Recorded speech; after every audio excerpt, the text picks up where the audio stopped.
Hey everyone, welcome back to another episode of DudeWutPodcast. My name's Harry Dowling, and this time I am joined with my very good friend. It's Mr. Adam Grizzly Bear Homer. How the hell you doing, bro? Yeah, man, really good. Doing good. It seems weird being on and having no Hamby.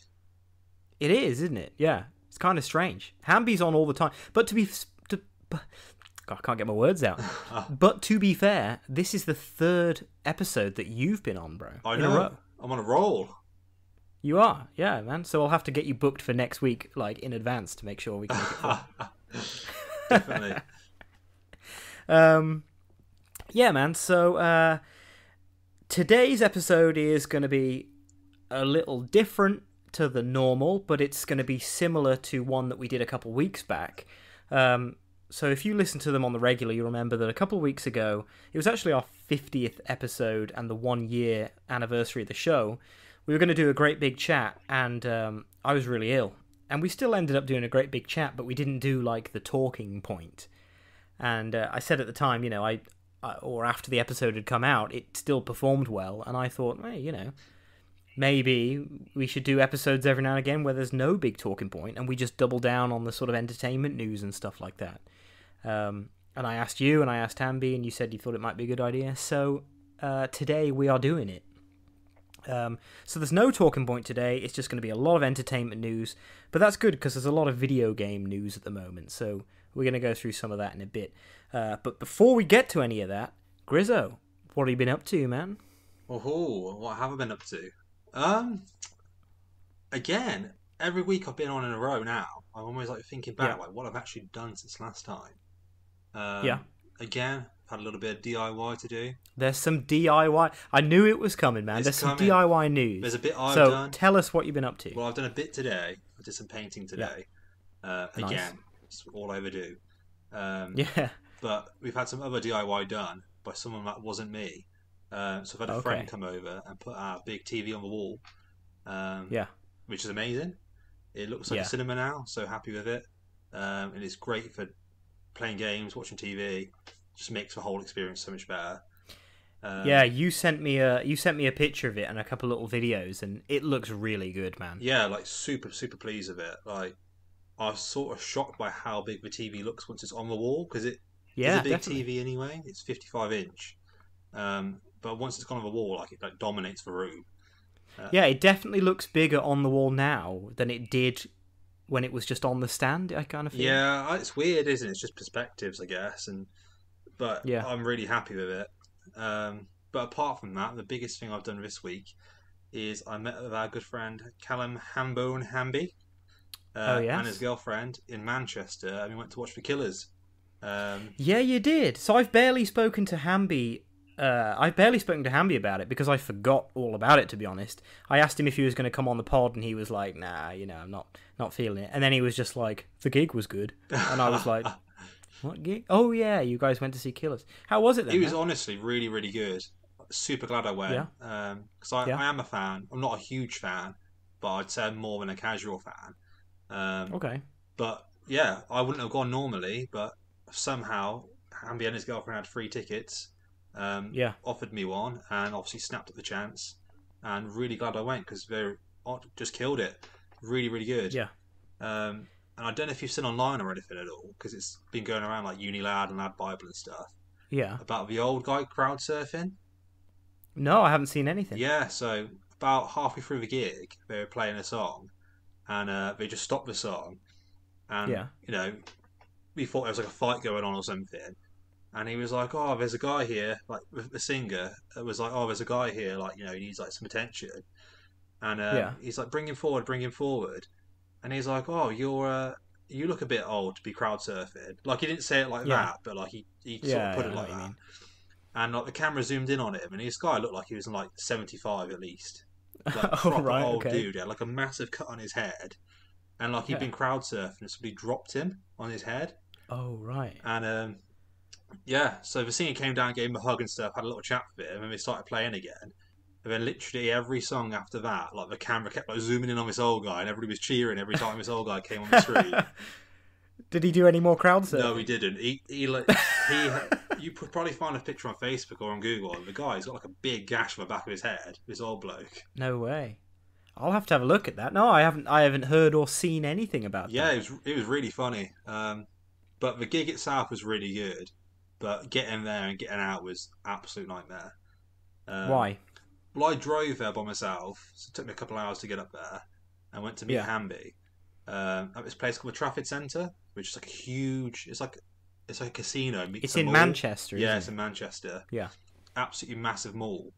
And I got there to park, and I literally sat in the parking lot for like 45 minutes without moving because some Oh, really? absolute dumbass had broken down in the exit. Right. So nobody Oh. could get out.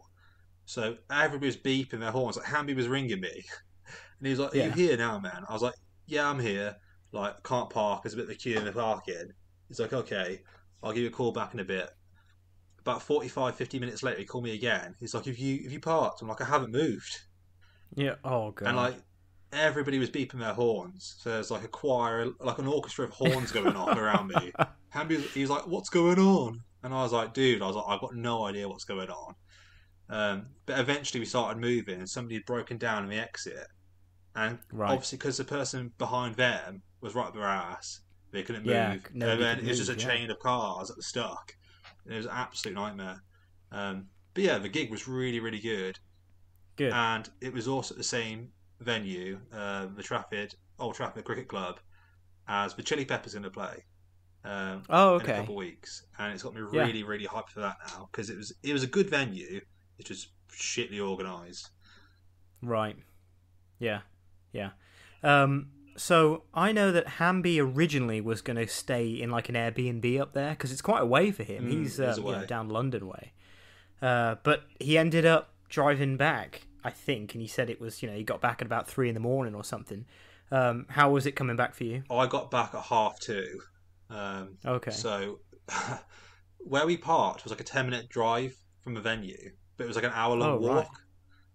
Oh So we got right. a cab. We got a cab there on the way there. Yeah. But on the way back, like it was gridlocked and you couldn't get a cab. There was Oh nothing, so we had to walk an hour long back to the car park, and we didn't get yeah. back to the car till like midnight. And we were all three of us were absolutely knackered, and I had to stop off. There were like two services on the way back because I was like super sleepy. Oh I was really? like, I need a coffee bad, and Yeah. pulled up at some services, and like the McDonald's was shut, and I was like, oh that's shit. And the only Mm, thing open was Costa, and there was like a 20-person queue for Costa. yeah. And I was like, oh, fuck this. Got in the car, went to the next services. McDonald's was shut again, but WH Smith was open at like 2 o'clock in the morning. Oh right. Yeah. Because you never know when you need a You need a book or book. So I something. just grabbed like a Yeah. Fanta and just drove home, but I was absolutely knackered. But I had a great Yeah. time. Oh, that's good to hear, man. Yeah, I'm not. I can't say that I'm the biggest Killers fan. I know that you have recommended an album or two to me over the years. I haven't. I've got the album saved, ready to listen to, but I just haven't sort of got round to it. Yeah. I think it's because the mainstream, real popular tracks by the Killers I don't like, Yeah. so I'm kind of put off by starting to listen to them. Yeah, I think Hamby was the same as well because a lot of their like big hits were like early on in their career, from like 20 years ago. Yeah, And they are like, banging songs, but they're like what everybody knows. But they've got yeah, loads of really good albums and really good songs that aren't the mainstream. right. And they played quite a few, and to be fair, Hamby even said, there's songs they played, but he's not really a fan of, but he really enjoyed seeing them live still. Oh yeah, well I can imagine. Yeah, like any, it's like me. Like I'll go to any live show as long as it's not a pantomime. I'll go to any live show because it's a live show. It's going to be great. Yeah, well, the screen they had there, like the massive screen on the rig, was like Yeah. amazing. Like the best screen I've seen. It was Oh such really? good quality, and it was huge as well. Yeah, honestly, like I had a So great did you time. find yourself watching the screen or watching the stage? I think we were quite close, to be fair. So Were you standing? we were standing, yeah, we were Okay. standing. So we got there, watched the support act. We were pretty close, and we sort of went to the toilet and stuff, and came back. And we were a bit further back for the Killers, but we were still like Yeah. front third of the standing area. Oh okay. Yeah, Yeah, so that's like good then. close enough to see them on stage and stuff, quite like clearly. But the Yeah. screen was that good, like you couldn't help but look at it. Yeah. Yeah. Yeah. Oh, decent man. Well, that sounds really good. Um, speaking of being knackered, being absolutely shattered, I went to go and see our friend Tomo Saturday night, just gone. I try and see him, maybe once every couple of weeks, something like that. If I've got a free day the next day, what I'll often do is fly down to his quite late at night, hang out with him for a bit, and then I'll get up like early in the morning, like 6ish or something, and then fly home. So that is early. I get home. Yeah, so sometimes I'm working on like 3 hours sleep, less than, a couple of the times I haven't even slept at all. It's been so late, or so early rather. I'm like, well, I may as well just stay up, have a few coffees and then just go straight home. Yeah, that's true. But I went to see our friend Tomo, and Shep was there actually. Our friend Josh Shepherd was there, and he's always fun to hang out with. And we ended up, it started off, Tomo was playing some GTA 5, which is kind of weird, right? Because I personally am totally done with that game. Like, I don't give a shit about it anymore. I don't think I'm ever going to play it ever again. I can't stand it, even though it was a good game when it came was a out. good game. I know what you mean. But Tomo was like, this is my game now. Like, I'm playing this all the time. And I was sort of like, oh, man, like I can't even watch you play this. Anyway, he was like, oh, but I've got UFC installed.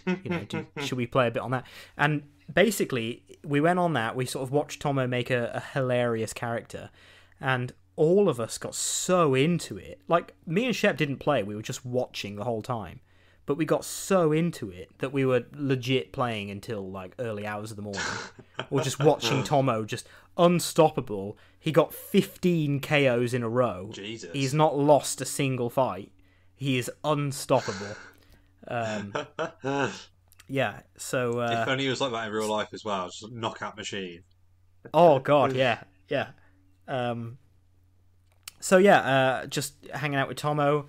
Obviously working. How are you feeling now, man? When are you back in work? Wow, I thought I was going to be back at work this week, but it turns out I've got another month off again. Honestly, it's unbelievable. That's crazy. Yeah, I mean, I'm not complaining. Oh, hell no, bro. I'm not complaining. I was full on expecting to be back at work today, and I'm not, so... Bonus. I just got to fill my time somehow. Yeah, definitely, man.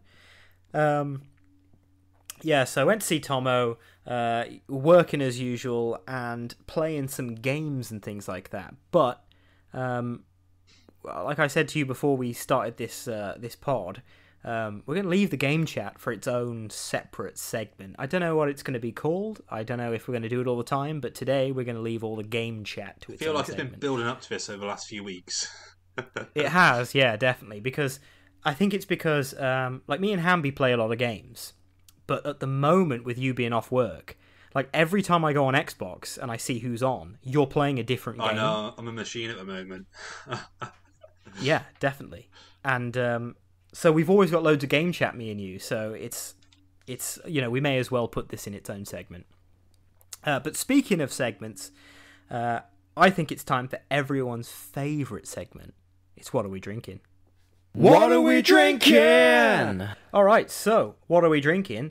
I don't know if it's a first for the podcast. It might be. But I said to you before we started this, I said, do you fancy doing a What Are We Drinking this week? Because I've got things I got to do, places I got to go later tonight. It's going to be a late night motorcycle ride for me, so I'm not going to drink anything.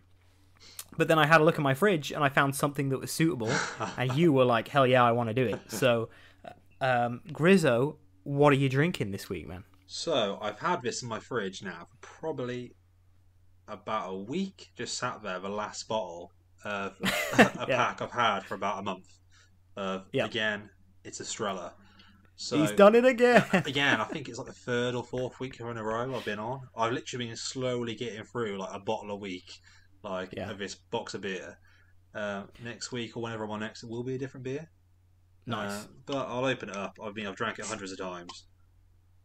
But I haven't had one for at least a week, so...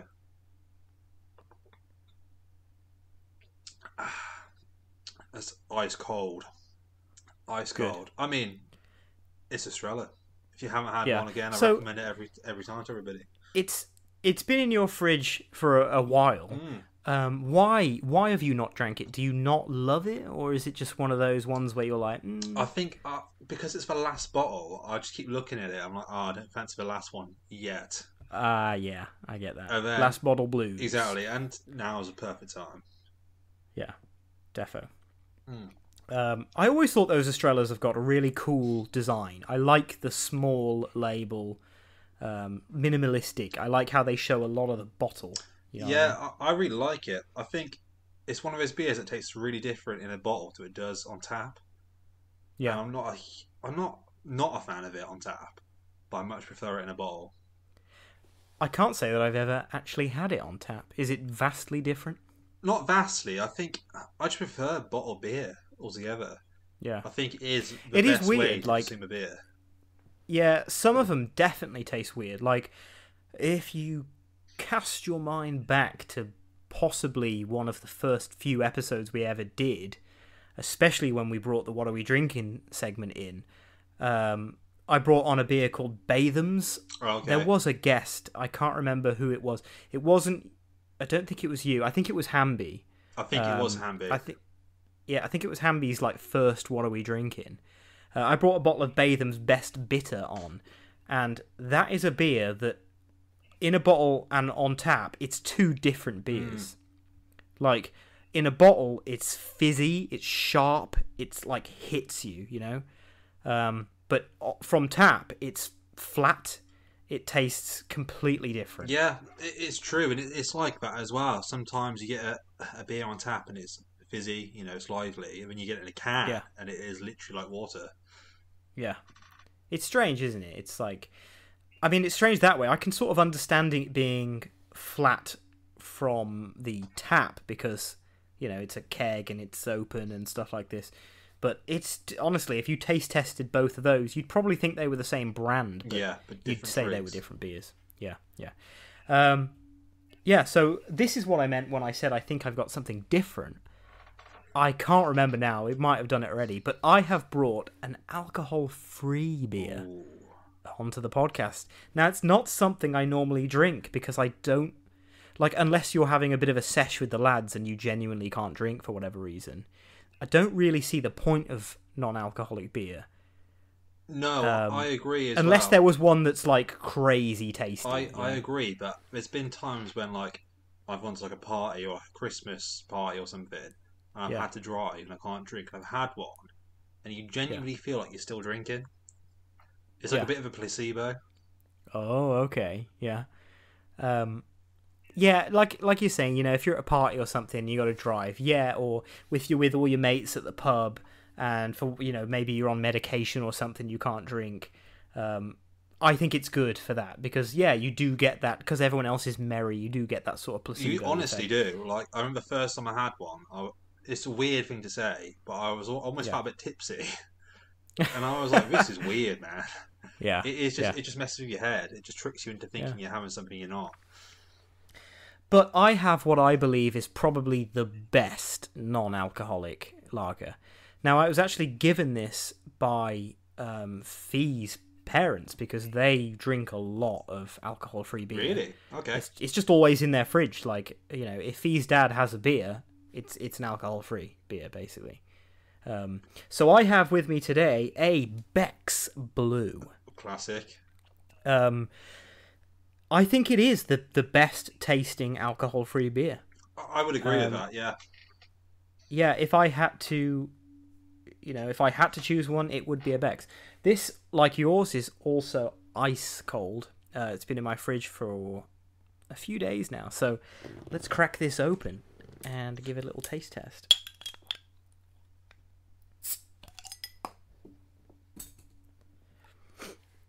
It smells good. It always smells kind of funky, though, doesn't it, Beck's Blue?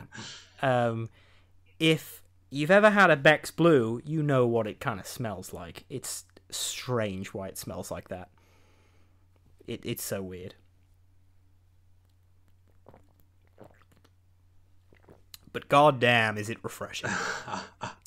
I could chug that whole bottle. It is good. It is delicious. I know, it's not bad at all, is it? No, it's all right. I mean, the alcohol-free beers don't taste any different to the alcohol, the ones with alcohol. But Beck's I've always thought is quite a refreshing lager anyway. Yeah. So it sort of just has that refreshingness.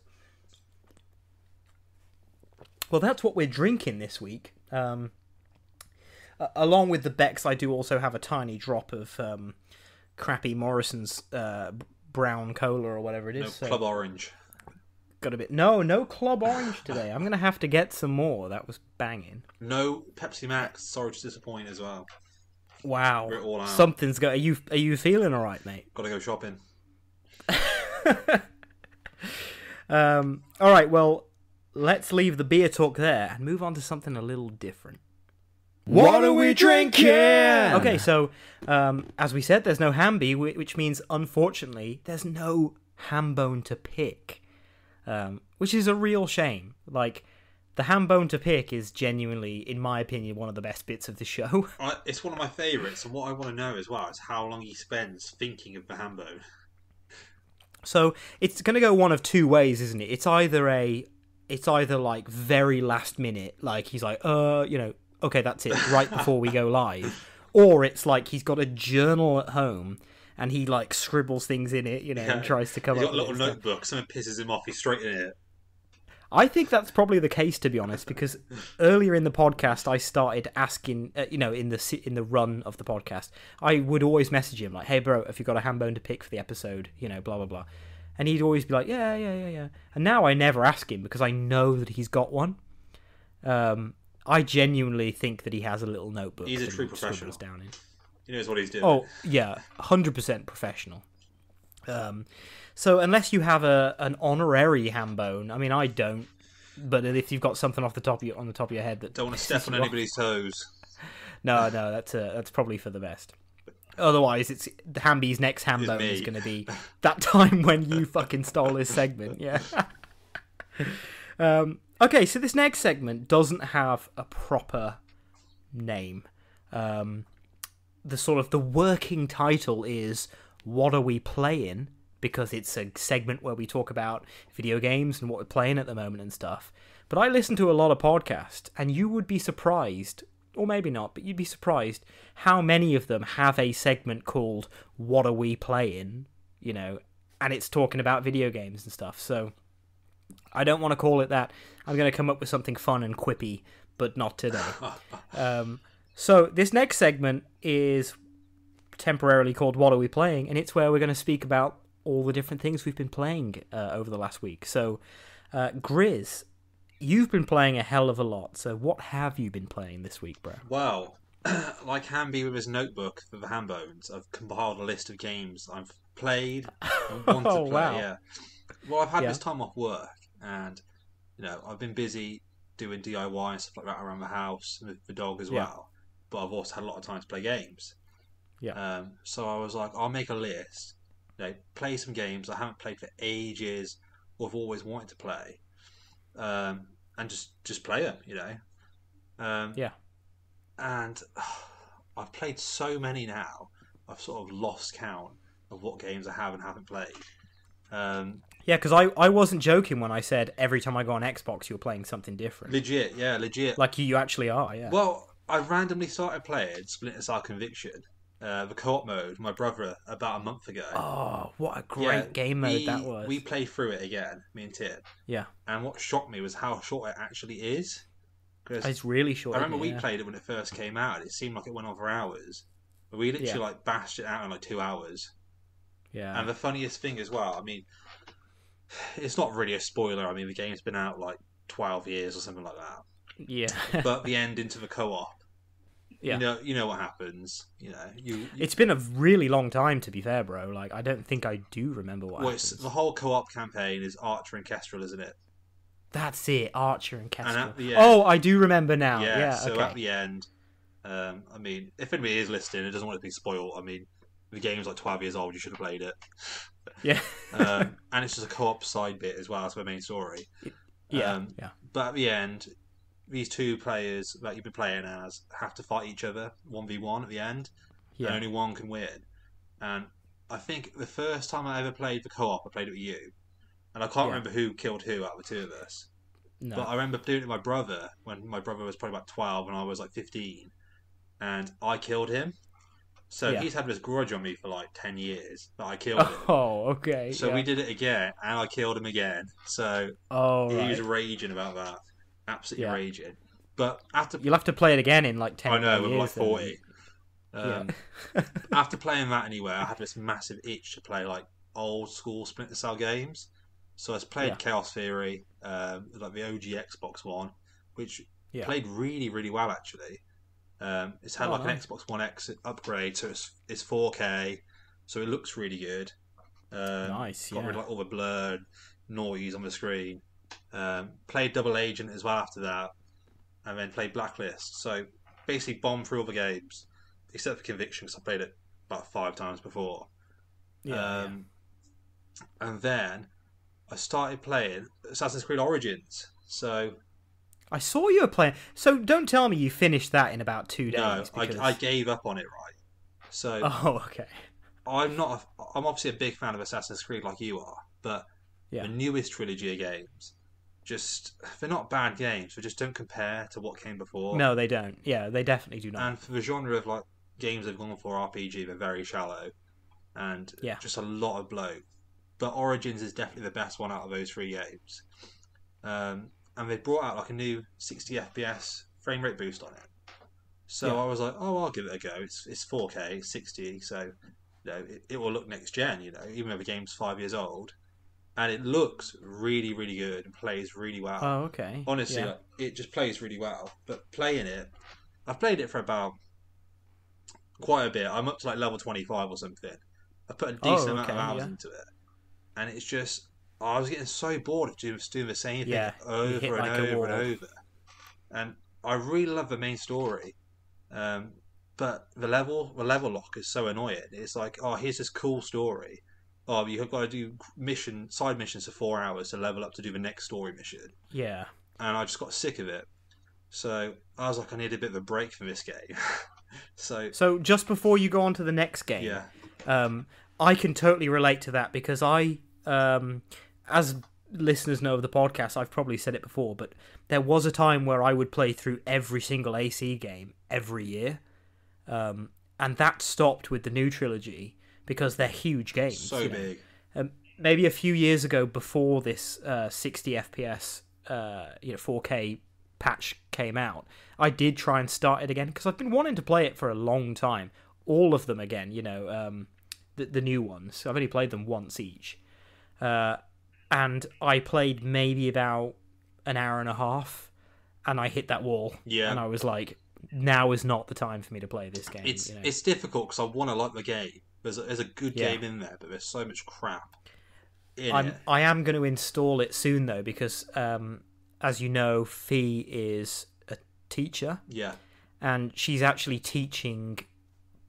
A big chunk of what she's going to be teaching soon is ancient Egypt. Okay.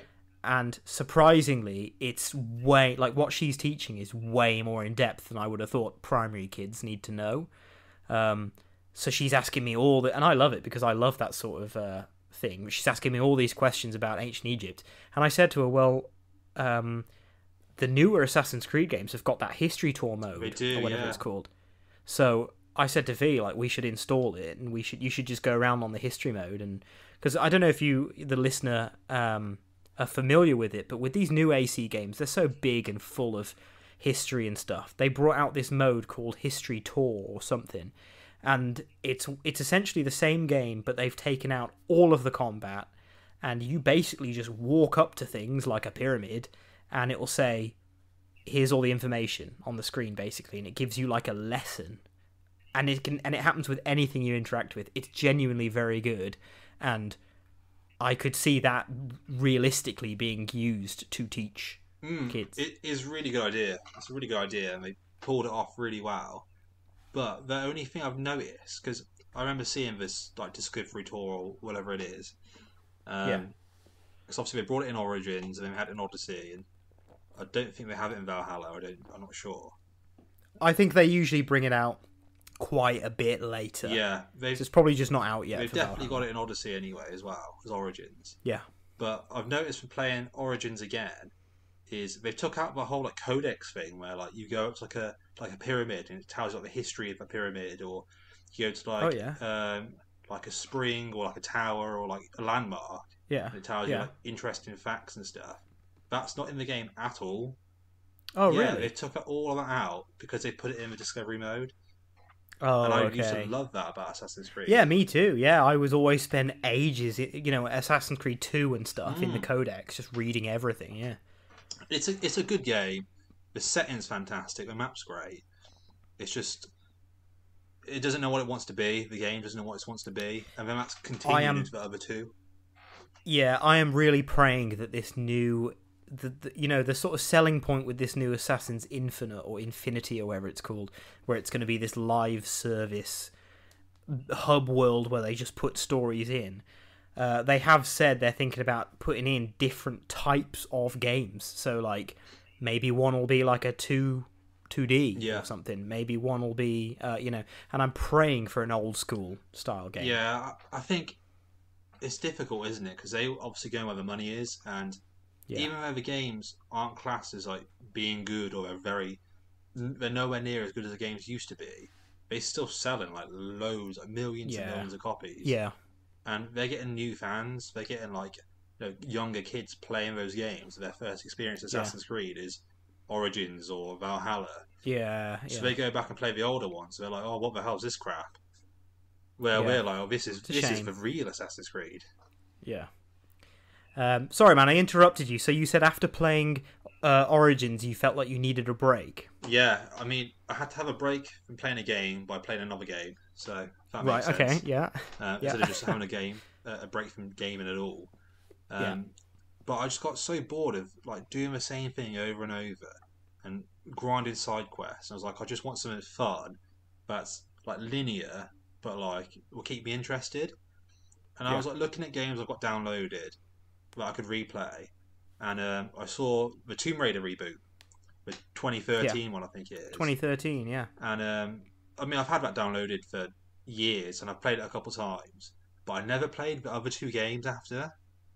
That's madness. Which is really weird because I was saying I actually bought the second one, Rise of the Tomb Raider, when it came out. Yeah. I got it about a week after it came out from Kex, and I got it really cheap. And I remember I went home, played the first couple hours, and then I can't remember what happened, but my Xbox scratched the disc. Because this is back in this was Xbox One days, and like I don't know how it scratched the disc, but it did. And then like I just didn't do anything about it. So I literally played the first couple hours, and that was ever it until the last sort of week where I downloaded it. I think my brother owned it, and we got like a game share sort of thing, so I could play his games, which is really handy. Saved me spending like 30 quid on it, and absolutely loved it. It's like the best game I've played in ages. Like kept me really interested. The combat was fun, nothing too major. The stealth was fun, but like the level design and the cinematics, like it just kept me interested in. It's an open world game to a certain extent, but it's like a linear, like it pushes you in certain directions. There's like worlds rather than like one big map, isn't there? It's like big, small maps.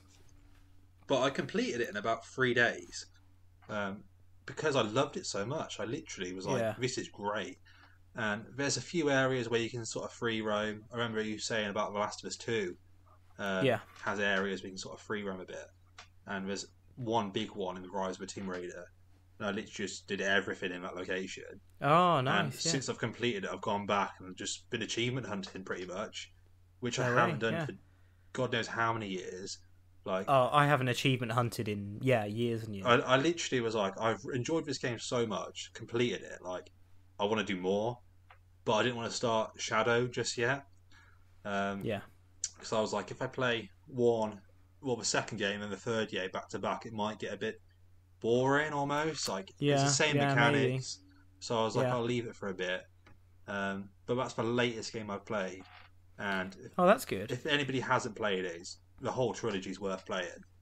100%. It definitely is. I love those games. I love Tomb Raider back on the PS1. I really loved all the reboot games, and I think that it gets an unnecessary amount of like hate and bad reviews. I don't the whole understand trilogy why does. either. The third one especially, I don't think has particularly great reviews, but I loved it. Like, it's a great story with a great character. You know, the only bit of criticism I have about the whole trilogy is that they very subtly changed the character model. From 1 to 2, they changed the character model, and from 2 to 3, they almost like fine-tune it a little bit. So if you took Lara Croft from the first one and from the third one, it's two completely different people. That's interesting. Which I didn't like so much. I think they did it because the games were coming out, they were, you know, people were liking the first two anyway, and I think they remodeled Lara to look like her voice actor. Okay. Whereas in the first one, it was just they just modelled a character. But I really liked the first one. I really liked the way she looked. I thought she looked so cool. And the second one, it's just... Yeah, I mean, you won't notice it if you go straight into the second one, but if you play them back to back, yeah, it's just a little bit like, oh, hang on, what happened to Lara? Yeah, I'll have to have a look at that. The only thing I could say about those games, it wasn't even like a problem or anything. I just thought it was a bit annoying at first, was how high she jumps. And I know you said this about Horizon. Aloy. Yeah, you said this last week. It's just because the combat and like the way she scales objects and mountains and grapples looks really cool. Like, it's almost realistic, but obviously it's got that gaming sort of vibe to it. Yeah, it's slightly arcade. Exactly, but she jumps like 60 foot in the air. It's unbelievable how high she can jump. It's ridiculous, isn't it? Yeah, it's becoming a common thing in video games. It's either they don't have a fucking jump button, like what the hell's up with that, which is mostly PlayStation games, to be fair. It is. Or it's you jump and they can jump 6 foot in the air, you know, like I was saying, last week, Aloy from Horizon can jump 6, maybe 7 feet because you can cleanly jump over characters, you know, big characters. It's ridiculous, and it's only a minor thing, but it does throw you out of the the immersion. It does throw you out a bit because there's not much hand-to-hand combat in the game, but when it comes to stealth, like the stealth is pretty cool. Like, it's not complicated. It's like standard creep up behind somebody, but the animations, like stabbing somebody in the neck, like, pretty brutal. Like it reminded me of like gameplay I've seen from like The Last of Us 2. It had that sort of vibe. That's what I was gonna say. It's I would compare it to the exactly like it's got that vibe to it, and it's quite dark and gritty and brutal. But then like you can then jump like tree to tree and like jump like 10 foot, like it just looks stupid. Yeah. So apart from those games, we both have been playing some PlayStation games recently, and you went and bought one today. Yeah. So, I mean, it's probably been said before about you, but obviously we're both Xbox people. Yeah.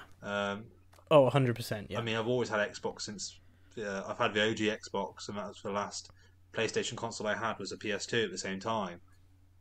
So I missed out on PS3 games, and then about a year or two ago, my brother bought a PS4 just to play like classic PS4 games like The Last of Us remastered.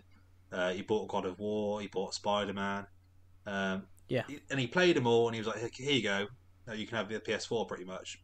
I'll let you borrow it indefinitely, pretty much." So I played The Last of Us, God of War, like last year or the year before in COVID.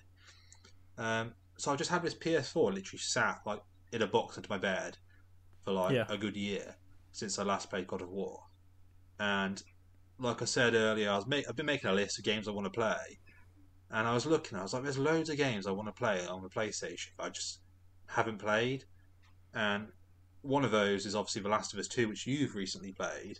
Yeah, I'm sure you'll talk about a bit. But also Ghost of Tsushima, which had like massive critical acclaim when it came out, and it's still regarded as probably the best game or one of the best games of that console generation. And obviously it's an exclusive as well. And I was like, I was on YouTube, and like it literally randomly pops up with like the first like 45 minutes of the game or something. Like some dude was playing it, and I was like, oh, I'll give it a watch because I'll probably never play that game. And I was like, I'll see what it looks like. and it literally sold it to me straight away. Like, it looks so cool. Nice, yeah. It's so cinematic. Gameplay looked absolutely brutal. And then 2 days later, I've gone and bought the game today. So nice, yeah. I mean, when we were talking about it, and I was tempted to go out and get it myself today, but I can only play one, maximum 2 games at the same time, and I've got so much to play that I was like, there's no point me getting it now, really. But weirdly enough, right, it wasn't until a few weeks ago that I realised that Ghost of Tsushima was like its own game. Yeah. I actually have been thinking that it was Sekiro. Oh, really? Was the whole time. Really? Yeah. And I thought, well, Sekiro, it's Souls-like. Yeah, it's made by the same company. I don't like that thing, so I won't play it. I won't like it. And then I was looking into it a bit more, and I was like, oh wait, hang on. Like, I've seen stuff about Ghost of Tsushima, but I thought it was Sekiro. That's interesting. I mean, I've seen a lot of stuff about it, but I've never really looked into it because I didn't have that console. So I was like, why should I look into it? Well, same, yeah. Because you just sort of, it's like a carrot hanging in front of your face. Like, you want it, but you can't have it, sort of thing. But I know a lot of people have said it's like the Assassin's Creed game, or every Assassin's Creed fan's ever wanted. And it takes a lot of inspiration from Assassin's Creed, but does everything like 100 times better. It just, I definitely will have to play that. Like, I've played about 2 or 3 hours of it today, and the intro segment is really, really, really good. Like, it literally like hits you straight away at the start and like draws you in, and like the title credits, like Assassin's Creed do title credits good, but this was really well done, really, really well done. And good. It just looks beautiful. The gameplay is brutal but simple but challenging. Yeah. And I know the story's supposed to be really good, and from what I've seen so far, it seems like it is going to be really good. Good, yeah. It's on my list of games to play, but I've got so much on there in terms of PlayStation. Like, I really want to play Spider-Man Miles Morales. If I like Horizon 1, I have to play Horizon 1. I can't not play it now I've started it, even though I'm not enjoying it. So Horizon 2. Sorry, man. What is Horizon 2 on? Can you get it on PS4? Yeah, you can. Okay, I didn't realise that. Yeah, pretty sure. Yeah, it's like most games are still, and it's one of the reasons why PS players are mad, because they're bringing out even like God of War Ragnarok, which comes out like next year, is coming out on PS4. I know it's mad, really. I just don't understand. Yeah. It's holding it back a generation. Yeah. So I can't decide yet. I mean, Days Gone is supposed to be crap, but I really want to play it for some reason. There's loads of things on my list. But I have been playing, I mentioned it last week, you recommended the Mafia Trilogy, and I've been working my way through those. I'm currently on Mafia 2 now. Nice. Going from Mafia 1 to Mafia 2, I did leave it a little bit of time because you said it might not be such a good idea going from 1 to 2 because 1 is like a complete remake, 2 is just a remaster. Yeah. So 2 definitely feels and looks and plays older. 100%. But it's like a bigger game. There's way more stuff in there. And to start with, it definitely is a bit like, okay, yeah. It's just little things, like the controls. But I got to a bit, and like I said to you earlier when we spoke earlier today, I think I've played it before, but I only ever remember like the odd bit. Like I said, I remember I got to a scene and there's a character called Joe Barbaro who's like your friend, your main character's best friend, and when he's in a firefight, one of his lines of dialogue is, "It's fucking over!" And when I heard that, it's almost like it unlocked a memory in my brain. And I was like, yeah, I was like, oh god, I remember this. Like, what the hell? But anyway, I got to a bit in the story where the main character just like straight up goes to jail for 7 years. And you do some fights in jail, and it's a bit repetitive. But then when you come out, the map is completely different. All of the music is like 1950s rock and roll, which I love. And all of the cars are like 50s beautiful cars as opposed to like the sort of grey like 40s cars that they were at the start of the game. And now I'm just loving this game. I'm really, really loving it. It's really nice surprise, isn't it? I remember when I played it, because I played it when it first came out, a good like 11, 12 years ago. And when I played it then, you know, it sort of blew my mind a little bit, because obviously you had the GTAs. Like GTA 4 was obviously one of the biggest games out around that point, which was a beautiful game. Yeah. But I found Mafia 2, like graphically, when it came out, it was amazing. Because like at the start of the game in the 40s, it's really snowy in New York. Like you like simple things like your characters walking and at least footprints like wasn't a thing before. Like and it looked really good. And then, definitely. Like when you've got snow on the roof of your car and you drive off, it like poofs off the car. Yeah, it does. And it's a small detail that I noticed even playing it now. You know, I was like, oh shit, exactly. That's a good it's little touch little they things, and back then, like big things. And like that decade change as well, from the 40s to the 50s. Yeah. Like, you know, all the cars handle better. They're all faster anyway because they're they nicer do, cars. Yeah. But they handle better because it's not snowy now. And everybody's wearing different clothes. The buildings look different. The houses are different colours. And I've said to you earlier, like, it doesn't spoil anything, but there's another change again into the 60s. I can't wait. Which again is even better. And your characters getting older as well. And it's quite a short game, but that does a lot in that space. Yeah, I think it's a game that gets really underappreciated. I'm really enjoying it. My only thing is, I've played the third one. I thought that's the only one I've played, but do I play the third one again, or do I leave it and play something else? Well, when I said to you about playing the Mafia games, at that point I was still playing the first one. And I was going to play the first, second, then the third, because I never completed the third. Just because it was a major disappointment when it came out originally. It was, yeah. And it has that sort of like Assassin's Creed Valhalla sort of system to it, where you go to different areas of the map, you meet a boss, do certain missions for that boss, but the missions are just repetitive, and then you go to the next area and do the same missions again. And it looked cool, like the shooting, the combat was really good, but like gameplay wise, like the mission structure was absolutely shit. I remember though really enjoying it because I love the like New Orleans kind of setting, New Orleans in the 60s, and I thought that the gunplay was so like chunky and like meaty, that it didn't really get old. It got repetitive, but it didn't get like boring because the gunplay was so satisfying. The mechanics of the game were really good, and it had like these set piece missions as well. So like you go to a certain area, do these missions for a boss, and then there's like a big set piece mission at the end. And the game comes flying out the gates pretty much. Like there's this mission in like an amusement park that was really good. Gives you like one of these set piece missions straight away. And then you play the game for about 6-7 hours without having like another mission like it, and it just gets a bit boring. Yeah. But the one thing that game did really well is the way it sort of introduced the characters, because I can't remember. I don't know if you remember or not, but it like sort of portrays the game like a documentary.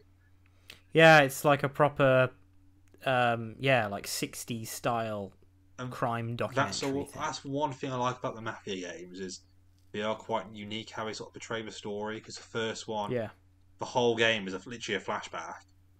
Yeah, it's your character Tommy sat in a bar with a detective, and he's recounting how he got on the mob over like the last 15 years. The second game is set through 3 different decades, and then the third game is set out like a documentary. And it is really creative. I think they just hit the mark, missed the mark. I mean, with the third game, with how they designed the actual missions of the game. Yeah. But apart from that, I mean, I've been playing a bit more Horizon. But apart from that, like what I said, I went to Tomo's recently, and he was playing UFC. I've got a bit hooked. And I don't usually like games like this or sports games in general because it's repetitive. Like you do the same thing over and over again, and it is repetitive. But like, I don't know. I've got really into just my character and his progression. So I sent you a few pictures of him, but I've made a character called Powers McCool, and he is. He's basically like a sort of a trailer trash American type guy. but he's from Reykjavik, Iceland. He looks like Dog the Bounty Hunter, but like younger. Yeah, he does. He's got a gorgeous blonde mullet, and he's covered in tats. He's got a tat across his stomach that just says "Dick." And so me and Tomo have just been having fights like every night. Tomo's character is called Dick Seeker, who is an 18-year-old from Nigeria. Oh my god. And we've just been having mad fights, and there is a clip that I sent to Adam where me and Tomo started the fight. Tomo was sort of hanging back, so I decided to taunt him and celebrate, and he just put his foot through my face and KO'd me within 4 seconds of the fight. And because the Series X, one of the best things about it is this quick resume feature. You can literally jump in between 2 games, like, in a second. So I'm playing a bit of Mafia, and I'm like, I fancy just one fight on UFC. Jump onto UFC, have a fight. 5 minutes later, I'm back on Mafia. It's actually great, it's isn't so it? Good. It's so good. It's so good. And I think playing the PS4 the last couple of days is like, it really like hits it back home, like how good Quick Resume really is. I think I said this a little bit on last week's podcast, but the PS4, I know I can't compare the Series X to the PS4 Pro because that's not fair. Like, it's last generation's console. But comparing the Xbox One S, which is the white one, the one I had, comparing that, which is an inferior, it's not the same level, it's not the X1 X, which is the equivalent of the PS4 Pro. I just don't get PlayStation. Like the Xbox, I know I'm biased, but I'm trying not to be. It's a million times better. It works better. All the user interfaces and things and everything is better. The PlayStation sounds like it just makes all these little weird beeps and boops, and it feels flimsy, and it's just like, it's a good console, but like it's so cold, and it's almost like it is a computer, I don't know, it's just not. Yeah, it's a full on just a computer. Yeah, where Xbox has got that friendly Microsoft sort of look to it, which some people can say it's simple, and some people say it's just full of different menus and it's cluttered, which I don't think is true. But like I said, I obviously goes to Tsushima, went to install it, and it said there's no memory left to install on the PlayStation. You've got to delete some games, and it took me a good 15 minutes to try and figure out how to delete a game on the PlayStation. Yeah. And I was like, okay, so where are even your games stored on the menu? Because there's not like an actual menu bit for your games. Yeah. So then I had to go to settings into storage, and it showed you what memory each game took up, but you can't delete a game from there. So I had to Google how to delete a game in the end. Whereas on Xbox, if you put a disc in, it says, you need some space. It will take you to the screen, and it will go, here's what we recommend you remove. And it's like, you can remove this game and this game, and you'll have enough space. So effectively, you could just literally tap A twice, and you've done it. Yeah. You've cleared all the space you need for the new thing. It's user-friendly. Yeah. And I think there's just so many different things on Xbox that make it user-friendly altogether. Definitely. Like you can go on there, go on your games, sort it by alphabetical, sort it by size, sort it by what storage location it is on, sort it by console type as well, which is great because you can go on there and see all your old 360 games, your original Xbox games, all in order. And even last night, I was, it was too early to go to bed, and I didn't want to play anything because I've completed Tomb Raider now. Didn't want to start a new game because I'm obviously planning to play Tsushima today. And I was like, what am I do to kill some time? So I just played like OG Crackdown for like an hour. I love that game. And it just pissed around. And it's just a good, goofy game. And, you can't do that on a PlayStation. You just can't do that. No, they haven't got backwards compatibility. That was a hard word to say. But yeah, they haven't got it, and like I would never have played that game. But it was just there to play. It just feels, I don't know any word to describe it other than cold. It's just cold. It is cold. But Grizzo, we've been chatting about this now a while. we're like 55 minutes in, and we are yet to get to the entertainment news. So how about we leave the what are we playing, working title. I agree. And we'll go into some entertainment news. Now, I've got quite a lot, but a lot of it is about video games. Because, continuing the theme. it's June or July or whatever month it is. And it's when E3 usually is. Obviously, that's not happening now. But let's go into some entertainment news. So, first bit of news is some Marvel Studios updates. So, I don't know if you saw this, but Marvel have confirmed that there will be a Thunderbolts movie. No, I haven't seen that, no. So the Thunderbolts are basically a team that was made,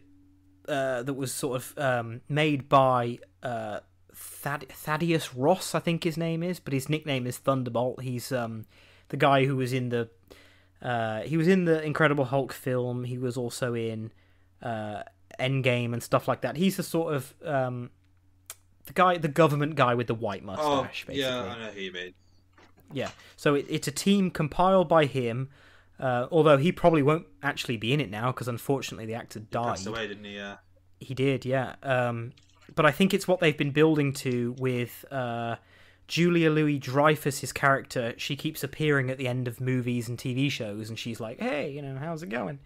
So I think it's like she is compiling this team, so it's basically like Marvel's Suicide Squad. You've got like not like bad people, but you've got like the baddies sort of teaming up. They haven't announced anyone who will be in it yet, but there's a good chance it'll be like Abomination, that fake Captain America that was in the Winter Soldier. Yeah. I can't even remember his name now. I can't remember his name. John someone John or other. Something, yeah. Yeah. John Walker, was it? I thought that, but then I thought of Johnny Walker the drink, and I was like, it can't be that, surely. Yelena Belova, Black Widow, and maybe Taskmaster and other characters like that. So that'll be cool when it comes out. We'll keep you posted.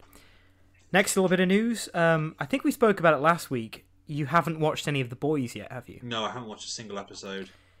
Well, Season 3 is airing right now. I watched episode 4 last night. It's very, very good. It officially got renewed for a Season 4 a couple days ago. And all of the cast put pictures of themselves all throwing up the number 4. It's great. Yeah, just more boys. It's great. Yeah, I know it's been recommended to me by a lot of people, and my brother absolutely loves it. Keeps badgering me to watch it all the time. You should, man. It is really good.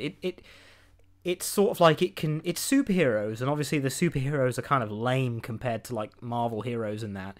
But because it's not Marvel, it can do whatever it wants to do. So if it wants to, if it literally wants to have like a speedster character run through a person, and bones and guts and everything, they'll do that. I will definitely watch it at some point. It's well worth a watch. Next bit of news. And I've heard this has been in development for a while, but it's the first time hearing of it. Apparently a Duke Nukem movie is in development. Yeah. God. Duke Nukem, obviously one of the great sort of 90s video game mascots. A massively buff dude who talks about kicking ass and chewing bubblegum. It's basically like a Doom-style game, wasn't it? But it was a bit more sort of wacky than Doom. But anyway, apparently, I read this article after seeing that it is in development, and it turns out that apparently, ages ago, John Cena was attached. Now, it does make sense, to be fair. It would be so good. I honestly pray that he's still attached, because if they get John Cena doing it, and maybe they get someone like James Gunn, who did, the recent Suicide Squad and Peacemaker series with John Cena, it's going to be hilarious. That could be I can genuinely see that being really, really good. Yeah, which would revitalize the franchise, because the franchise is fucking shit. Yeah, it's been dead in the water for God knows how many years. Since the 90s, yeah. There hasn't been a good one, no, there has literally not. Since the last, PS1 game one. So yeah, Duke Nukem movie in development. That's going to be pretty cool. It's come out of nowhere, that. Now this is old. This next bit of news is, I thought it was old news, but apparently has only just been officially confirmed, and that's that Netflix have officially announced a Squid Game season 2. Yeah, I heard it yesterday, and I think it was like insinuated, like people just assumed there'd be a season 2. I think it was safe to say that there would be a season 2. Yeah, I always thought it just would be when it ends, but yeah. Have you watched it? Yeah, I watched it when it first came out. And I didn't watch it. I mean, I know about it because I think Fee watched it, and obviously everyone was watching it at the time, but it just sort of didn't interest me. But it was like a phenomenon, wasn't it? Yeah, it's interesting, and there's some bits that are really good, but there's some bits that are really bad. Really, really bad. And some big plot holes as well. Okay. Which I found really hard to ignore, but I did enjoy it. It was something different, which nowadays you don't really get. Yeah. That's good. Okay, now, so we are into all the video game news now. So as I said, it's the Summer Game Festival at the moment, or Summer Game Fest. It's sort of like, I think it's pretty safe to assume that E3 is dead now, and it won't be coming back. E3, for anyone who doesn't know gaming, and to be fair, if you don't know gaming, this probably isn't the podcast for you. But it's basically this sort of month-long event where... no, not month-long. It's sort of week-long, or 2 weeks usually, or something. Yeah. Where it was usually at LA, like, exhibition hall or someplace like that. And they basically just had all the different games companies coming in, doing a big conference. Then there would be mini conferences by game developers and things like that. And it was genuinely like worth a watch. I used to watch at least the Xbox presentation every year, you know. Some years I used to watch Xbox, PlayStation, and Nintendo just to sort of like, you know, it's once a year, like just to sort of be a part of it. I'd always watch the Ubisoft one as well. Yeah, Ubisoft, definitely. Nowadays, I definitely when we were younger, Ubisoft was like god tier game developer. Yeah. I applied for a job at Ubisoft. Really? Once. The voice of Ezio. Oh man, that'd be fucking awesome. No, I applied for a job. I think it was something minor. It wasn't even actually anything to do with games. It was just working at Ubisoft. That's cool. So there's this new thing now called Summer Games Fest, which is basically a month-long thing where all these companies now, on their own, just do a little presentation, basically. And there's been loads. So what I've got here, unfortunately, you don't have it as well, Grizz, because I had to scribble handwrite all this stuff as opposed to usually type it up. But what I've got is a list of like the biggest games that were announced, and I thought that we just have a bit of a chat about them. Now, we are coming up to an hour-long pod, and I am cautious of somewhere I've actually got to be later tonight. So maybe we won't spend too long on some of the worst ones. But here we go, right? So, Street Fighter 6. Do you care about Street Fighter at all? Not at all. Nor do I. But Street Fighter 6 was shown off, and people are loving it, I think, because technically it's the first Street Fighter since Street Fighter 3 that actually is progressing the storyline. I think I remember I had the second one, I think, but I was like really young, and it was just a game to piss around on. But no, I haven't got any interest at all. But I know people out there will. Yeah, I mean, I don't usually like fighting games, which is why I'm surprised that I've been playing UFC a little bit. You're loving Street Fighter now, then? Don't know, man. Maybe I'll give it a shot. But some people are raging because they've given some of the characters a beard. I have heard about that, actually. Yeah, I know. It's people are pissed that Ryu, or whatever he's called, has got a beard now. And is wearing sandals or something like that. I don't know. Aliens Dark Descent was announced. It looks like sort of a strategy game within the Aliens universe, you know? I just have Doesn't look great, in my opinion, yeah. I know people do love strategy games, but me personally, it's like probably my least, like the genre I'd least want to play at all. I wouldn't even play it. It's weird with me because like I won't play anything like that on a console because I just think they play like crap. but on a PC. Not that I'm a PC gamer. I don't actually even own a PC. But strategy games on PCs are good because they're just like set up to be clicked and stuff like that, you know. But you know, it might be interesting. Usually these Alien games suck though, so you'll have to wait and see. Yeah, we do. The Callisto Protocol. Now this is something that I mentioned last week on the pod with you and Hamby as an upcoming game. And Hamby was like, what is that? You know, and I said, I think it's some sort of body horror sort of thing. I've since done a little bit of research, and it's actually way more interesting than that. And if you haven't heard about it, I do suggest you watch the trailer when we're done. So I'm not sure if you like the Dead Space games, right? Yeah, you played them recently. I forgot to mention, but I played Dead Space 2 very recently and completed it. Yeah. Yeah. Well, apparently the guy who created those Dead Space games, I can't remember his name now. Yes, he basically left the company, and then he like publicly slammed whoever the publisher is for like ruining his IP or something like this. I think I have actually seen something about this about how he's basically wanting to make the game that Dead Space 3 was supposed to be. Yeah. Before he made it like really mainstream and a bit action. Yeah, a bit more action and horror.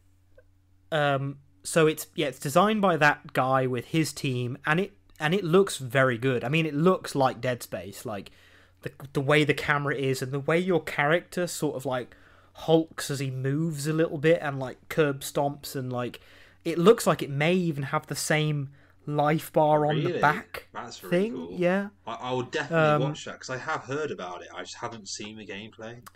It looks good. Like it looks like, I mean, I'm not that interested in most games. It's got to real hook me, but it looks good. It basically Dead Space, but in like a prison, or you know, like a future prison or something. You know, it's the same kind of shoot the limbs to kill them kind of thing. The Callisto Project or Protocol, I can't remember what it's called. I think it comes out later this year, and I think it has the potential to be Game of the Year if it's good, and possibly knock Elden Ring off, because I think it's probably safe to assume at this point in the year that Elden Ring will be Game of the Year because of the sales. Yeah. I mean, it doesn't interest me at all, but I know you've played it. I played a lot of it, and it's a good game. My opinion's changed on it a bit now. I think it is a bit overhyped, but it was a good game. But yeah. Okay. The next bit of news and the next game that they showed, or the next... so this isn't in any particular order. This is me just basically... I watched through all of the big games you need to see at this year's Summer Games Fest and just wrote them all down. They did show us some gameplay in a trailer for the new Modern Warfare 2. This is probably the only game this year that I will buy brand new. Interesting. And it could be crap, but I would still buy it so that I can play the multiplayer, so that I can play Warzone with the boys and stuff like this, you know. Graphically, it looks amazing. It looks stunning, doesn't it? It does. Yeah, it looks incredible. And it will look pretty close to that in the solo campaign. But I just know it won't look like that on multiplayer because they can't have it look that good. They just can't. But if it did, that'd be amazing, wouldn't it? Yeah, well, one of the reasons I am hyped for it is because, and I've said this a million times on the podcast, so I won't go into it again, but Modern Warfare 2019 is actually probably my favourite Modern Warfare game now. My favourite Call of Duty game now. Yeah, I can agree with that. Really enjoyed it. Loved the, you know, Captain Price and Gaz and Soap and all those guys. And I'm just into it, yeah. You know, I saw all the people, and the trailer was really cool. It's got like a really cool version of like Wherever I May Roam, or whatever the song's called, by Metallica. Yeah. It's got like the song playing, but then it's got the like some sort of, I don't know, European rap or something in there. It's pretty cool. So yeah, I will get that, and I think today it was leaked. Tomo actually put it in our group chat that they've sort of leaked the new Rebirth Island. Okay. It's called something like Fortune Island or something, and it's basically like a Mediterranean island in the 70s. That's cool. Looks very bright. Looks very nice. Fortune Island or something. I'm looking forward to it coming out a lot, and I'm looking forward to what we do with Warzone as well when it does come out eventually. Yeah, definitely. A game called Witchfire got announced and a trailer came out. Interesting. There's not a lot I can say about this other than I recommend you look it up or watch a trailer, and that's everyone to watch a trailer, because it looks like it's like a magical first-person shooter. So it's basically like an FPS, but you're using like magical weapons and like there's, I don't know, it's so hard to describe, but I thought it was noteworthy, so I wrote it down. I can't remember if this is by... No, it's not. I thought it was the one by Arcane Studios. That's not this game.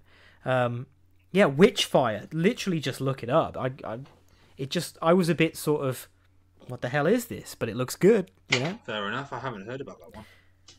Another one called Fort Solace got announced, and it's a game, actually, so it's like a sci-fi thriller set in space, and it stars, Troy Baker, who's one of the best voice actors, in gaming, and also Roger Clark, who voiced Arthur Morgan.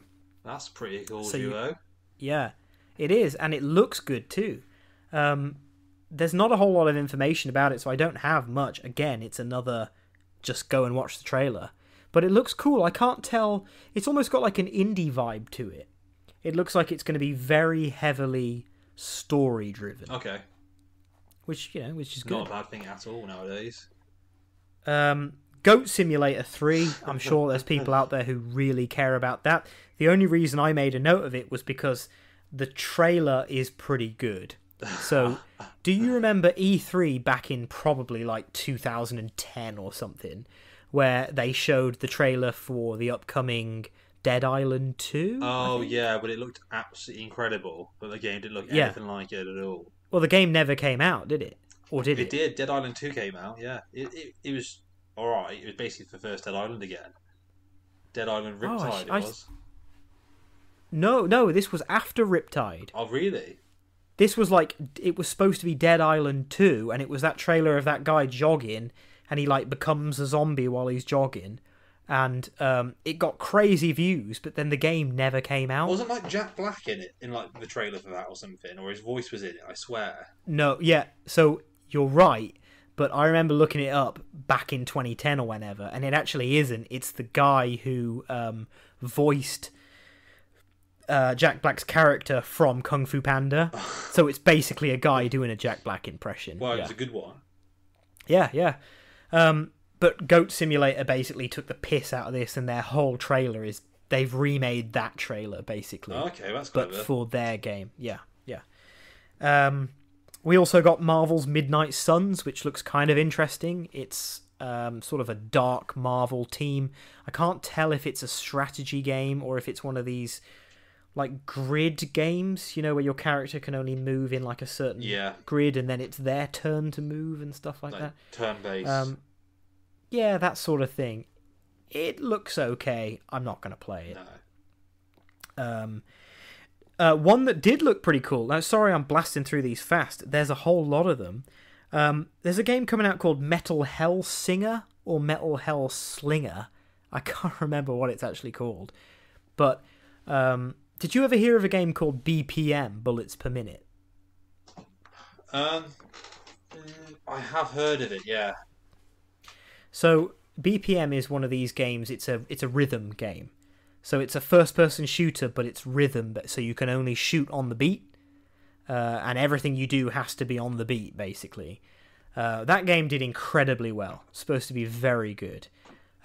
This Metal Hellsinger is coming out, and it's basically the same thing, except way more budget, way bigger budget, and also it has licensed tracks, which is cool. And also, extra cool for me and fans of Serge Tankian and System of a Down, Serge Tankian is doing a lot working with that game. Really? That's really cool. So there's cool. loads of like original songs that Serge Tankian has written for that game. That's badass. And he's in one of the trailers for it, and it looks really cool. Like I've never played that BPM. I don't think I've ever played a rhythm game other than like Guitar Hero. Yeah. So I'd like to give this one a shot. Looks pretty good. A game called The Quarry has come out. I think it's actually out now. They did show some stuff, but I think at the time of recording, it's out now. I think it is out, Yeah, it's basically like an Until Dawn kind of thing, where it's like very cinematic, and you've got an actual cast of characters, and you have to just keep them alive or something. But the difference with this game, as opposed to Until Dawn, is that loads of big name actors are in this game, The Quarry. The only one I can think of off the top of my head is like Ethan Suplee, who was obviously God damn, I can't remember his character's name now from My Name Is Earl. What's Earl's brother called? Randy. Yeah. Well, Randy's in it. Jack Randy, because obviously he lost loads of weight. Yeah. They showed a bit of Saints Row. They showed the character creator. I'm not a Saints Row fan, and I think this next one looks sort of even worse than the old ones. Yeah, the third one was a genuinely really good game. It had like cross between like with GTA, like sort of realism and like the wackiness, and it really hit the nail on the head. But that for me was their prime, and I don't know why they've rebooted it. To be honest, I really don't understand. I've played them all, and I just don't like them very much. Straight up, I mean they're fun and funny, but like I'm just not a big fan. Especially the last one where you were just flying around and shit. Not fun. That was almost like Crackdown-ish. Like it actually wasn't that bad. I did play it, and it was a hell of a lot of fun. It was I didn't like it. It was so over the top and so wacky. Yeah, I wasn't a fan when that one came out. They showed some Gotham Knights, which again is just confusing because it's not a continuation of the Arkham games, even though it starts the way Arkham Knight ends. And looks exactly the same as an Arkham game. And looks exactly the same. But it isn't. The Suicide Squad game that's coming out actually is the sequel to the Arkham games. It's just so confusing. Don't know what's really going on there with those two companies. And the last little bit of news before we go into the Xbox Bethesda showcase, which I thought we'd kind of highlight on, is that they showed a trailer and more stills and things from The Last of Us Remake. Now, what the fuck is the point in remaking The Last of Us when it's already got a remaster that looks fantastic? I played a remaster about a year ago and thought it looked really, really good. And then I've seen the screenshots, the side-by-side screenshots of this new Last of Us Part 1 remade and the Last of Us Remastered that came out a couple of years ago. And some of them, you legit cannot tell which one's which. No, I think the only way you can tell which is on some of the clickers or whatever they're called. Yeah, they look a little different. But just what's the point? It comes across to me as a massive money grab attempt. Well, I saw one of the screenshots as Joel and Ellie sat in a car, and I was like, "Oh, that one looks really good." As if like, the characters like animations of the face look really good. Yeah. And I was like, "Oh shit, that's the actual older game." Oh really? Yeah. And I was like, "What the hell have they done to Joel's face? Like they've made him look really weird." And I was like, I don't know why they've done apparently, it. Apparently, so there's a lot of sections in Last of Us 2 where you like go back to stuff that happens during Last of Us 1. So apparently they've just straight up used those new player models I've heard that. as the older ones, and they've tweaked some other things. But like, I feel like it's mainly for people who want to have that case that says Part 1 and that case that says Part 2. What other reason is there to remake it? Yeah, I feel like if you haven't played it now, like you're never going to play it, really. Yeah. I don't understand why they've done it, really, but it's a great game. It's a great. You can't bash the game. Yeah.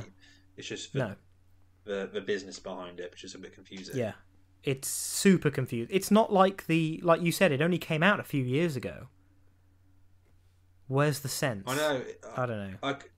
I feel like if it was on Xbox, they would have gone, okay, we'll give it an Xbox Series X upgrade, make it 60 frames for free, instead of releasing a whole new game. You've hit the nail on the head there. I've listened to a few other podcasts talking about this, and that is what should have happened. They should have just, patched the sort of remaster to make it a bit better. Why are you trying to sell... It's such a good game, people will buy it. That's probably why they're doing it, so they can just sell it Even again. if they just charge the people a $5 or a $10 for an upgrade, which shouldn't be done anyway for a frame rate boost, but it's mad.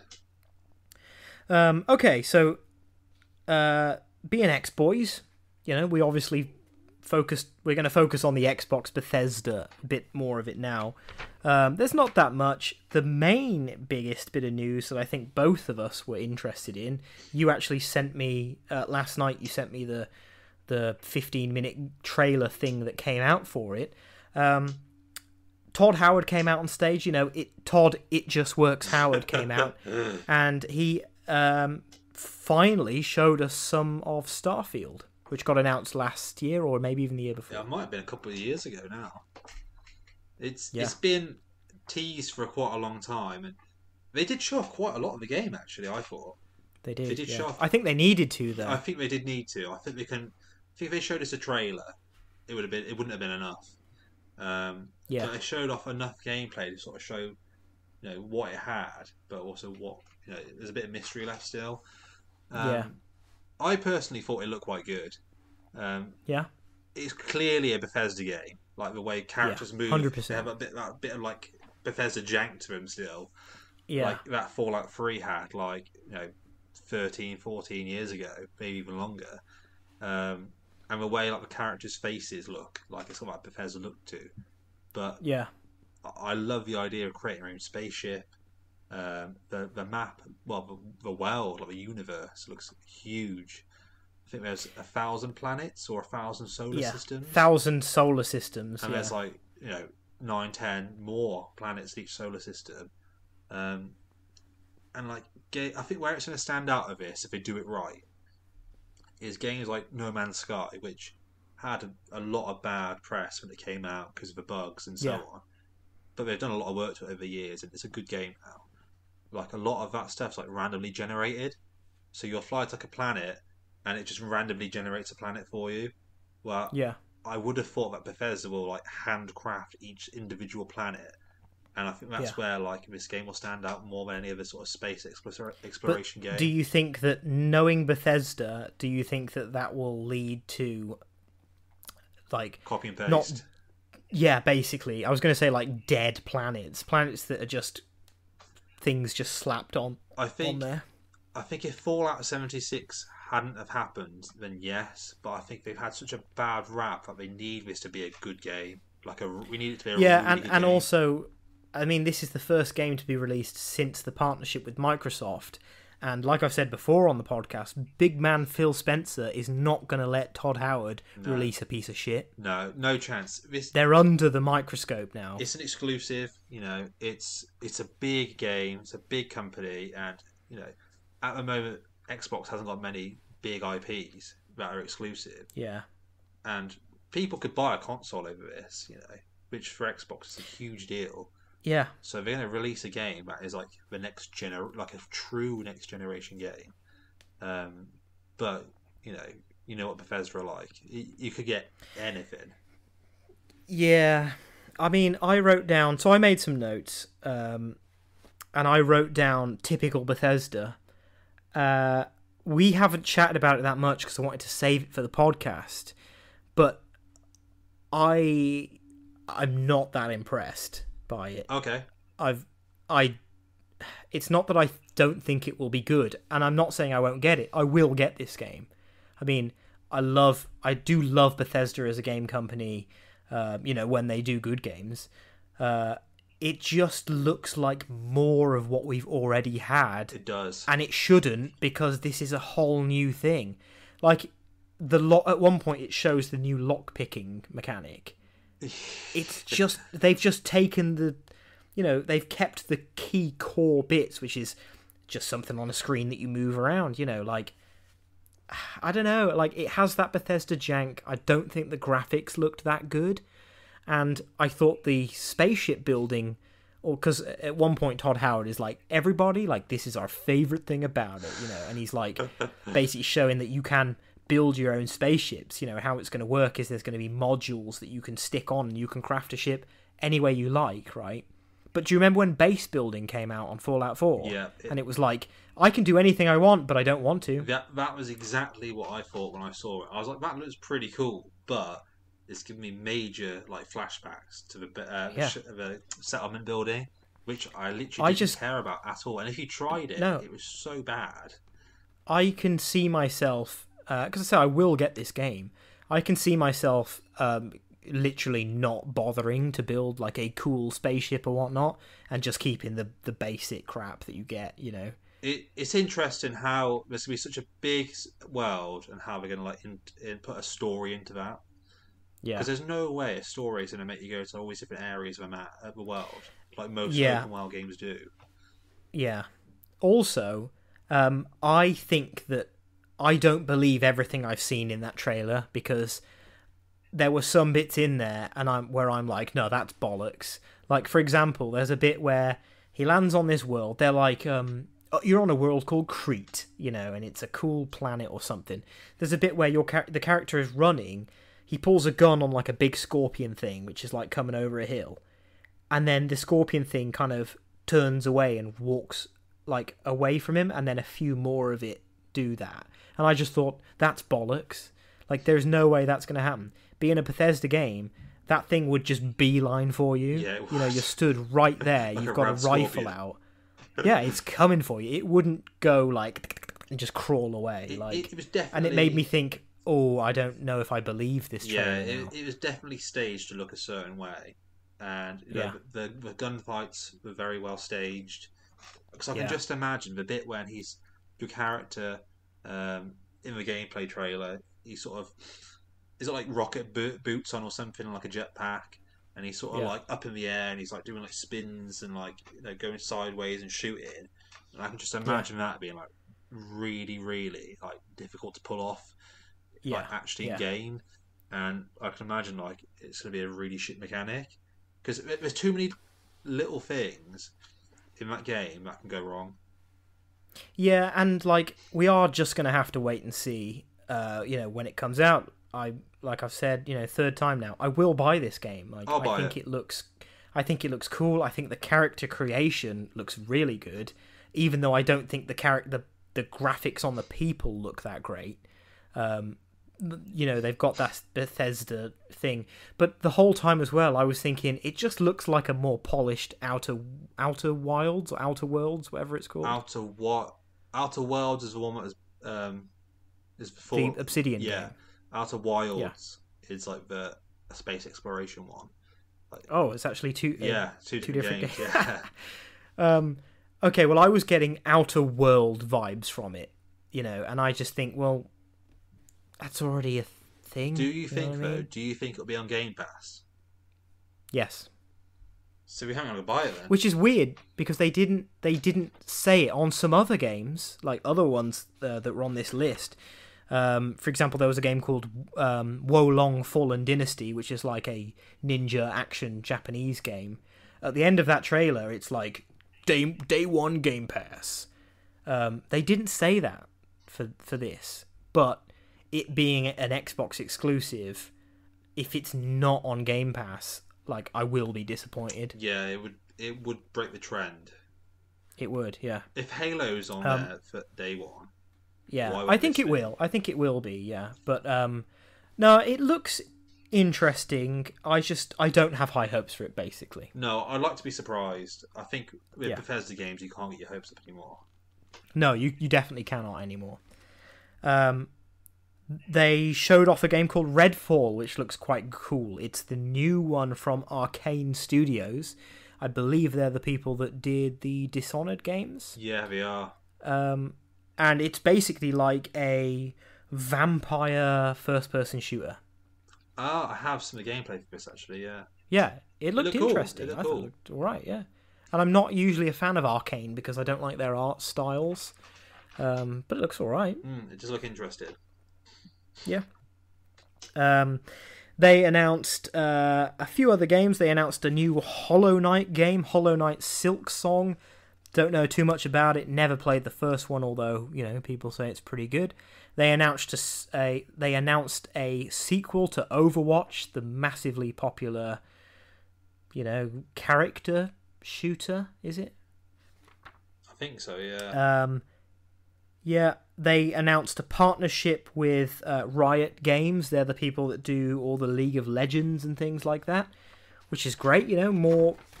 More partnerships with Microsoft and things like that. Did you see the trailer for Ark 2?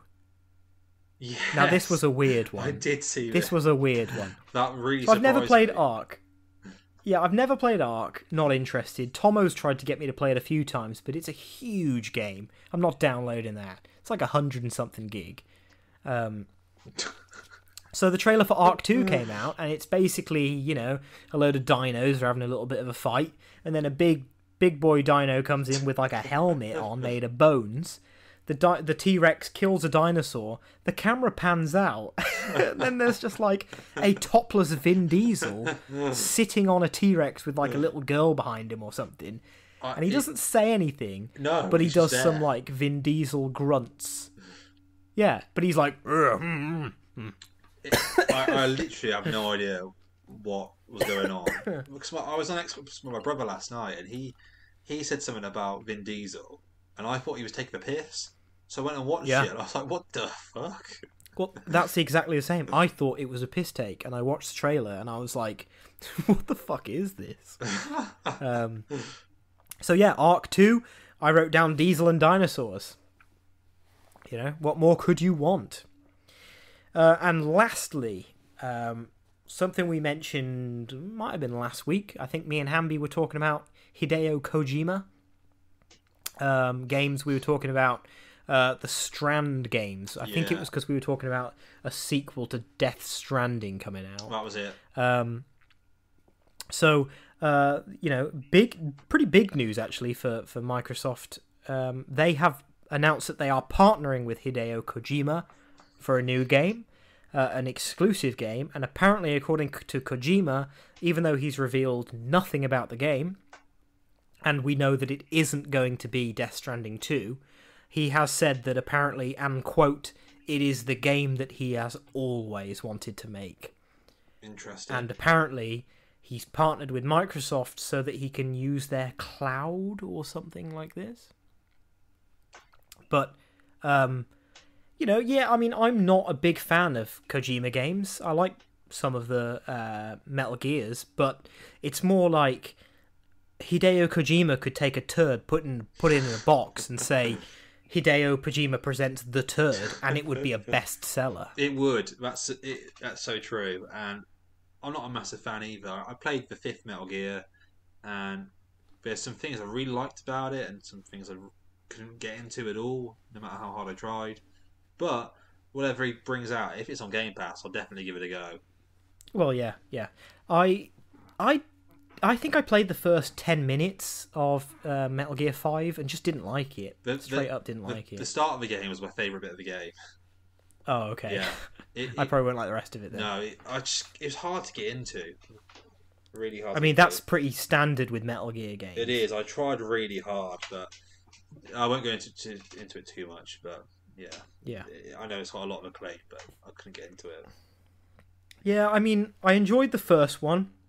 I enjoyed the second one. I didn't play the third one. I enjoyed the fourth one. I really enjoyed the fourth one. Thought it was fantastic.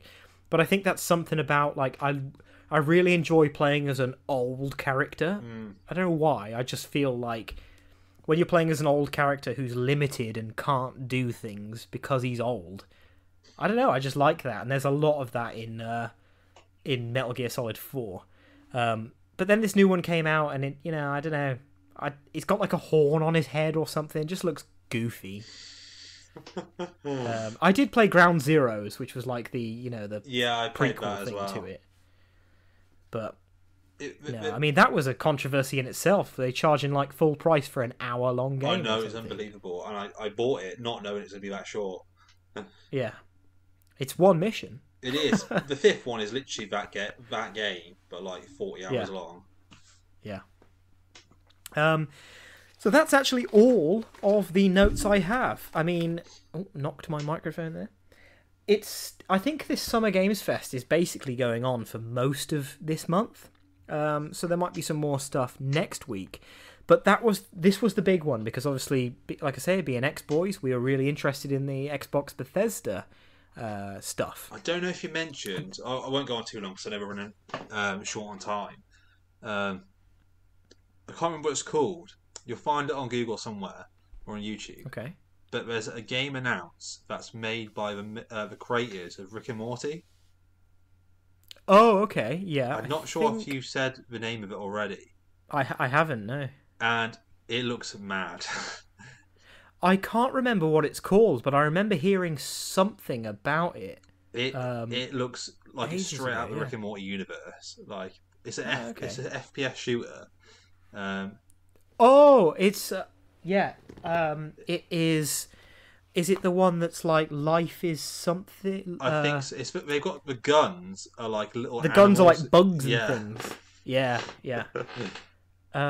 It looks mad. Oh, I did start to make a note of it, and then I was like, there's too much. I've got too much to say here. It's the only thing I can think of is something like life is sacred or something like that. But no, I know what you mean. Yeah, I saw that the trailer for that this morning, and I thought, what the fuck is this? You know, like you've got like a caterpillar bug thing, and you're using his antennae as the iron sight. Yeah. Yeah, it looks madness. Looks absolute madness. That there's another one I had on my list that I forgot to mention actually as well, which is it's basically like Lord of the Rings does Minecraft. Okay. It's called Lord of the Rings Return to Moria, and it's basically like a base building crafting game where you play as a load of dwarves sent back into Moria to reclaim it, and actually looks pretty dope. It sounds like looks cool pretty idea. dope. Yeah, I mean, it is. Yeah, and the gameplay trailer for it looks really good. It's one of these procedurally, like you're saying about No Man's Sky, procedurally generated things. So every time you play it, it's different. Yeah, it looks really interesting. But as I was saying, yeah, there probably will be more news next week. Obviously, there was loads of stuff that I haven't mentioned because they announced so much stuff. I tried to sort of whittle it down. I knew it was going to be a long episode, and that we'd have a lot. It wasn't meant to be though. It was supposed to, believe it or not, this was supposed to be like a 45 to 50 minute episode. We're coming up on like an hour and 40, which is fine. It's all good. We always end up doing this somehow. We do, and I think it's because we spoke for so long about just what we playing section. I know. Needs to be like a podcast on its own. Yeah, it's dangerous. Anyway, send me an email, dudewutpodcast@gmail.com. Let me know what you think your most anticipated game is, or the game that you think was sort of showcased the best. Let me know. There hopefully will be some cool stuff coming to the YouTube channel soon. I've been in big talks with our pal T-Lad recently about possibly making some like funny moments, funny clips, things on the YouTube channel. So that might be coming. I don't know when, but that might be coming. And I think we've come to the end of this episode, bro. I think we have. Yeah, so I hope you've enjoyed being here. I really enjoy having you on, obviously, always. And what a treat, 3 in a row. I know. What a roll. Can we make it 4? That's the question. Yeah, man. We'll hopefully. We'll be back. I always struggle to end these. I got a bit on a roll with it the last few weeks, but I've fallen out of it. We'll be back Friday, hopefully, for a live stream. Yeah, I hope we'll do a live stream. I really enjoyed it. The last live stream, me and Tomo played a bit of Sniper Elite 5. It's not out yet. I have to put that on there. It's not there, but that was pretty good. And there will be another podcast, obviously, this time next week. If you really enjoy the show, the best thing you can do is leave us a 5-star review. Go on whatever platform you're on and leave us a review. The more stars you leave, the more it gets shared around. So 5 stars, please. Even if you say it's shit, give us 5 stars. Get in touch with us. Send an email to dudewutpodcast@gmail.com. Like I said, you can get us on Instagram at dudewutpodcast, Facebook, dudewutpodcast. Please like the Facebook page. For some reason, it has like 5 followers compared to the 300 and something we're at on the Instagram. And I've got a feeling like there's something I need to remember, but which is why I'm sort of stalling, but I genuinely can't remember it.